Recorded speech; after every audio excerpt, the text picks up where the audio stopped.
PEGI 18.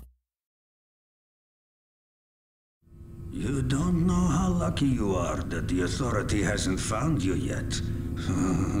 If the Authority catches you and you don't have anything they need, you'll be dead. Rage is a first-person shooter foremost, but it's definitely got an adventure kind of exploration aspect. And it's not an RPG, but it's got that flavor and that feeling, and it's just much more in-depth than you'll ever get out of a normal first-person shooter. You know, you can kind of involve your mind in more than just your trigger finger.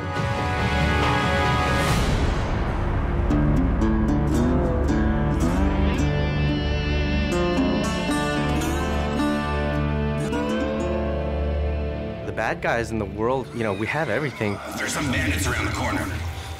Do what you can. The bandits are considered to be more the violent settlers that aren't really economically inclined, but they have desires and needs. Each bandit clan has a unique fighting style. It's ever-changing. For instance, the Ghost Clan. Hey, over there! They're very acrobatic. They can attack you from above or below. The Wasted Clan, what they lack in combat skills, they definitely make up for in personality. The Shrouded Clan, they've designed these remote control bomb cars that they use against you. We felt that with human type opponents, if you add personality to the fighting skills and add personality to the characters, it really makes the world more refreshing. We're losing this! But if you fight that enemy for 12 hours, I don't care how cool he was in hour 1, it's not going to be so cool in hour 12. So it's about mixing it up for the player. Not reinventing the rules, but give him something a little different around every corner, so that's what we strive to do.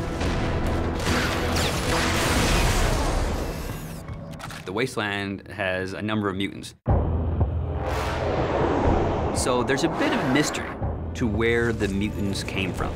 Some people believe that the cosmic radiation in the impact winter affected human development. But some people believe that the Authority were conducting experiments on humans, and the failures were, of course, the mutants. Then, of course, there's the Authority. You don't really get to understand or know what they're about until later in the game, and they've kind of twisted this new reality to be what it is that the player will eventually find out as he gets to the end of the game.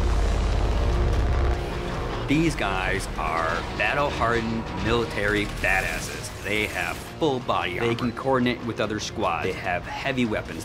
When you go from fighting mutants with sticks to bandits with pistols to facing off against the Authority, it's a different experience. These guys are tough, and they mean business.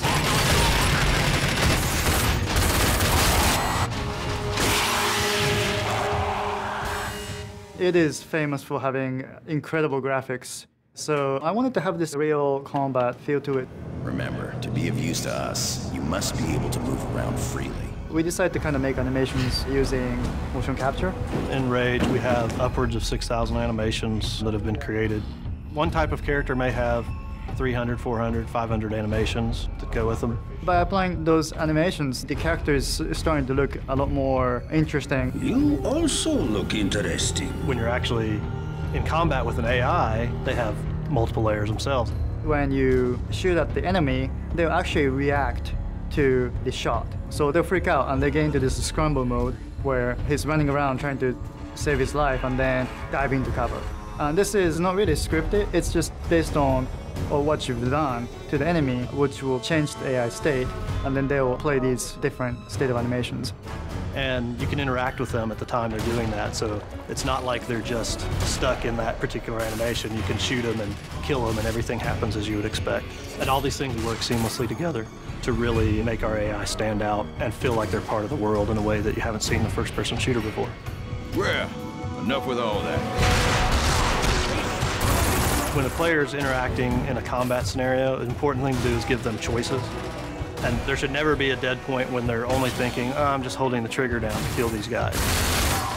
Unpredictability and the element of surprise makes a great enemy. It's when you enter a room, you think you know the situation, and the AI does something that you don't expect. Because I don't want them thinking of it as AI. I want them to think, wow, that's the best combat experience I ever had. Show me what you can do, and get the hell out of here.